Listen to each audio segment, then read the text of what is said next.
Assalamualaikum warahmatullahi wabarakatuh. Di sini kami kelompok 7 ingin menyampaikan opini kelompok kami terkait pembatasan usia capres dan juga cawapres. Sebelumnya perkenalkan kelompok kami terdiri dari 4 orang. Yang pertama ada saya Anis Kurniasari juga di belakang 92 dan teman saya Paula Aliatinasi dengan NIM terakhir 1071. Saya Ainura Rosilawati juga di belakang 1018. Saya Fatma Menjelang batas akhir pendaftaran Capres-Cawapres, publik dikejutkan oleh putusan Mahkamah Konstitusi yang dinilai cukup kontroversial, yakni perkara nomor 90 PUU tahun 2023 terkait usia minimal calon presiden dan juga calon wakil presiden pada Undang-Undang nomor 7 tahun 2017 tentang pemilu yang dikabulkan oleh MK. Putusan tersebut menyebutkan capres-cawapres yang pernah terpilih melalui pemilu, baik sebagai DPR, DPD, gubernur, ataupun wali kota, dapat mencalonkan kembali meskipun belum berusia 40 tahun. Hal ini tentunya merupakan keputusan yang agak kontroversial, karena pertama, putusan ini dibuat dalam dinamika momentum Pilpres 2024. Kuat dugaan berkaitan dengan kepentingan kelompok atau perorangan. Sistem demokrasi pada dasarnya membutuhkan hukum untuk memberikan batasan dan menghindari adanya dominasi satu pihak akan pihak lainnya. Hubungan antara hukum dan juga politik ini tidak boleh dicampurkan dengan kepentingan politik tertentu. Sehingga putusan soal batas usia capres-cawapres ini dinilai akan sangat berdampak pada tatanan demokrasi di Indonesia. Pertaruhan terhadap eksistensi dan juga marwah MK sebagai lembaga penegak hukum yang harus memerankan diri sebagai lembaga yang independen dan juga imparsial akan dipertanyakan. Di manakah hal ini dapat mempengaruhi tingkat kepercayaan masyarakat terhadap MK.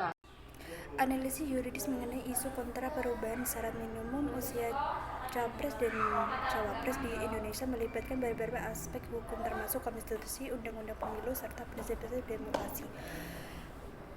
Pertama, konstitusi.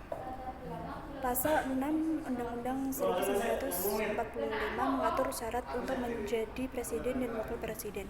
Jika ada ulasan untuk menurunkan syarat usia, perlu dipertimbangkan apakah hal yang dipertentangkan dengan ketentuan konstitusi yang ada. Setiap perubahan harus melalui proses amandemen yang ketat. Kemudian Undang-Undang Pemilu.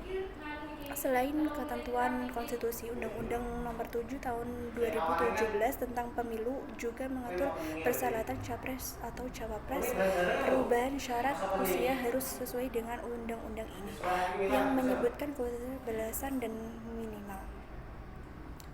Kemudian prinsip keadilan dan demokrasi. Perubahan syarat usia dalam pertimbangan dan segi prinsip keadilan, misalnya menurunkan usia dapat memberikan kesempatan kepada generasi muda untuk berpeluang dalam politik.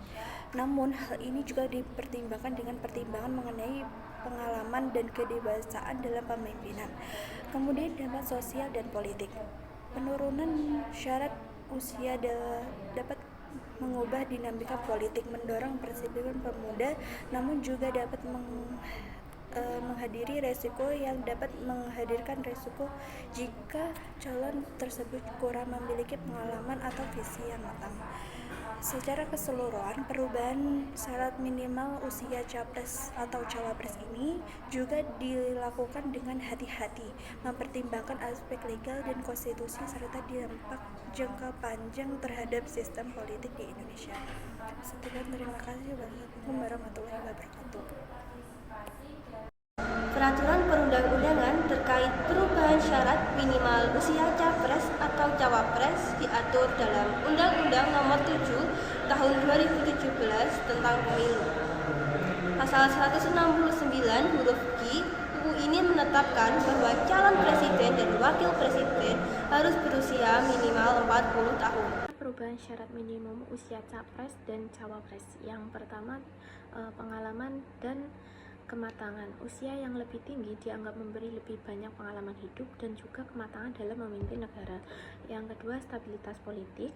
Ada kekhawatiran bahwa menurunkan batas usia minimum dapat menyebabkan peluang politisi muda yang belum berpengalaman akan berpotensi untuk mengganggu stabilitas politik. Yang ketiga, ada kompleksitas tugas.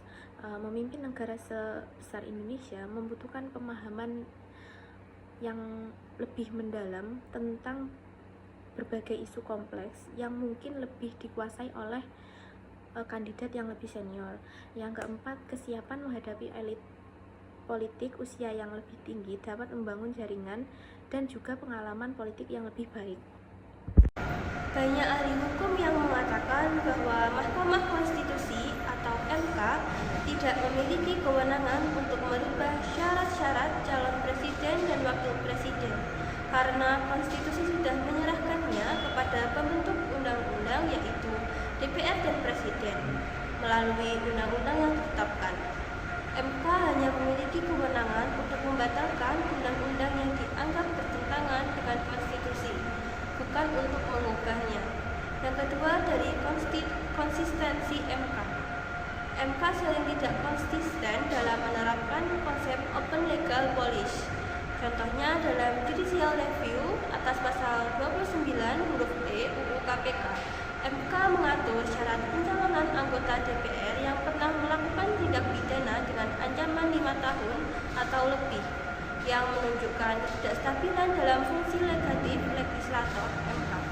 Yang ketiga, dari konteks politik, yaitu perubahan syarat minimal usia capres atau cawapres sering dianggap sebagai upaya untuk mengakomodasi kepentingan politik tertentu, seperti melapangkan jalan Gibran Rakabuming Raka untuk maju sebagai cawapres. Hal ini membuat banyak orang ragu atas independensi MK dalam memutus judicial review.